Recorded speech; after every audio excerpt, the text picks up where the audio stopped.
It's about international perspective. It's about international speakers. And I would like you to welcome someone that I will qualify as a rock star of education and technology. It will take probably half a day to explain all her achievements. So I'm not going to do that. But I would like you to welcome Esther Wojcicki, please.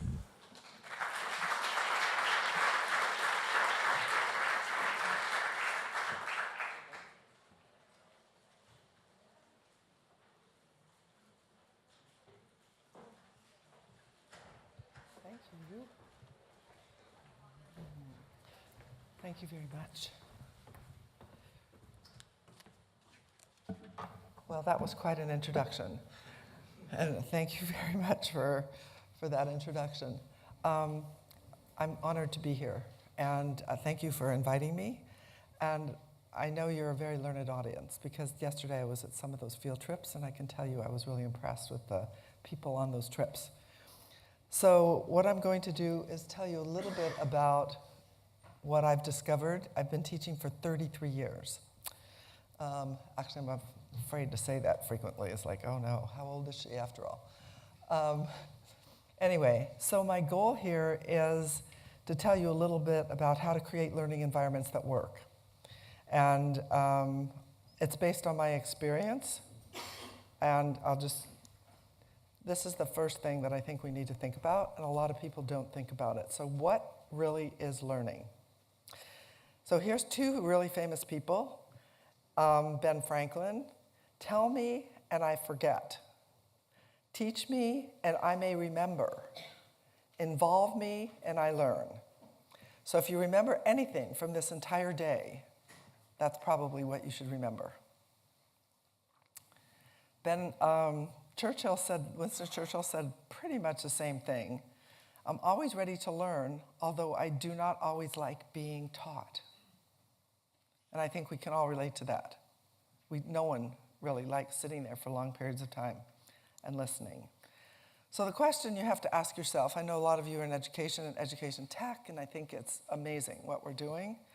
Do your students understand the material or do just memorize and forget? You have to ask yourself that. So this is Harvard professor Eric Mazur, who is actually a friend of mine. And this is what he says. And they've changed the way they teach in many of the classes at Harvard based on that. He teaches physics. So he says, test taking promotes memorization, not learning, and not thinking. 2 weeks after a test, students remember only 32%. A year later, students remember less than 10%. So is that learning? That's a question we need to ask. How our goal today is still memorization. Look at what that is, right? Isn't that what we're doing? The PISA test, it's like which country is doing best? Our educational testing service, all over the world, tests. We're all doing it. So this is why, because in the 1900s, we were training people to be like human computers, memorizing. You know, the more you memorized, the better you were. If you could recall facts, you were great. Kids no longer need to be human computers. Today, we all have one of these. And I'm sure you have it in your pocket. And all the kids have it in their pocket. But in most school districts, they are banned. Los Angeles Unified, the kids put their cell phone in a phone hotel. Ever hear that? That means they put their phone in there in the morning, and then they pick their phone up at the end of the day. So they're not teaching kids how to use their phones intelligently. They're just parked. This is how everybody learns today. This is the century of social media. Are we teaching this in the schools, or are we just banning the phones? So we don't need to memorize anymore. We need to teach kids how to search. And it's really important. What are they doing on their phones? I'll tell you number one thing. Probably you're doing it too. Texting. And then followed by watching videos or playing games. Are they searching for information? Maybe they don't know how. So I call this, we need a moonshot in education today. And I wrote this book called Moonshots in Education. And it talks a lot about, my suggestions.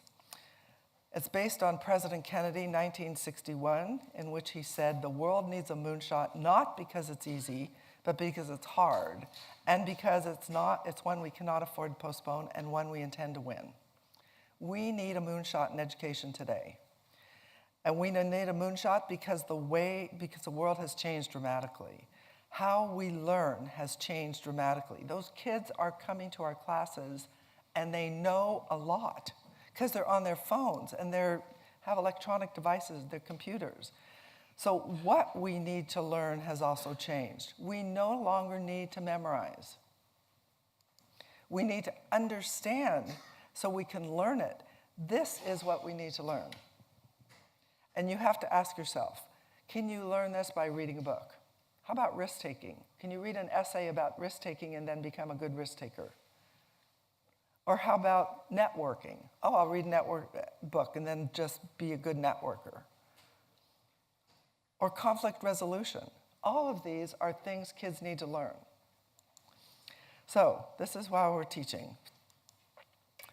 90% of the teaching is lecture-based, memorization. I'm at Stanford University, and I can tell you 90% of the classes are lecture-based still. We need to change it. So the main education goals today are follow instructions and be great test takers. Anyone disagree? That's it. How do you measure? Tests. So this is what employers want. Critical thinkers, creative employees, good communicators, good collaborators, independent learners, and the question is, are they getting it? No, there's huge discrepancy between the jobs available and the people that are qualified. This is what they get, people who follow instructions and people who are not creative. How to change the system? The teacher's the key. The teacher is the key. But the teacher, I don't want to blame the teacher because I'm a teacher and I've been doing what I've been told to do for a long time. Be in total control. Make sure that you know what every kid is doing all the time. You go on Google and do a Google search for control of a classroom, 150 million results. A lot of people are looking how to control those kids. Let's see. It's not moving. Here we go. So we need to change the mindset of the teacher from being the sage on the stage to the guide on the side. And I can tell you that what is really interesting, you'll see the panel that's coming up here. There's a woman from Minerva University. At Minerva University, they limit the professors. They can't talk for longer than 5 minutes. That's it. After that, it has to be something else. Okay, some ways to change. Provide ongoing teacher professional development. Number 1, teachers need help. Number 2, pay teachers extra to motivate change. Just a little extra. They don't earn a lot, so just a little extra makes a big difference. And educate the community. Those are 3 most important things. Here's a group that does teacher training. They're here in the UK, for example. They're actually all over the world. The EdTech team. These people the founders were in my first class when I was setting up some of the work, the Google Teacher Academy in 2005, 2006 in Google. Teachers also need administrative support. The administrators need to know what they're doing. So the EdTech team also provides administrative support. So what does a good learning environment look like? Let me just show you what it looks like. These are my classes. Notice nobody is sitting in a row listening to a teacher talk. These are my classes, and this is what the classes look like. Real-world project-based learning, 20% of the time. This is what I recommend. So I'm not saying we should get rid of lecture 100%. I'm suggesting, because it's hard to change culture, that we just do it 20% of the time. And we can see how it works out. And if it's good, we can move to more. How about 30% or even 40%? My classes are actually like 80% project-based, 20% listening to me. So here's one example. This is my example. It can happen in math, it can happen in science, happen in social studies, happen in all classes. I just happen to be using media as a way to teach students to think. So I started this in 1984. This is my classroom. Notice it looks like a little portable, which it is. basically, it's a trailer. So I was in a trailer for 30 years. I first started using it, I was on a typewriter, using X-Acto knives. I handed those out to kids so they could cut out their stories. Can you imagine doing that today? And hot wax, and that's how they did it. So today, 33 years later, actually it was 30 years later, the district built this for me. So now I have this fantastic building. I showed this to you now because people say, she can do it because she has this great facility. I started for 30 years in that portable.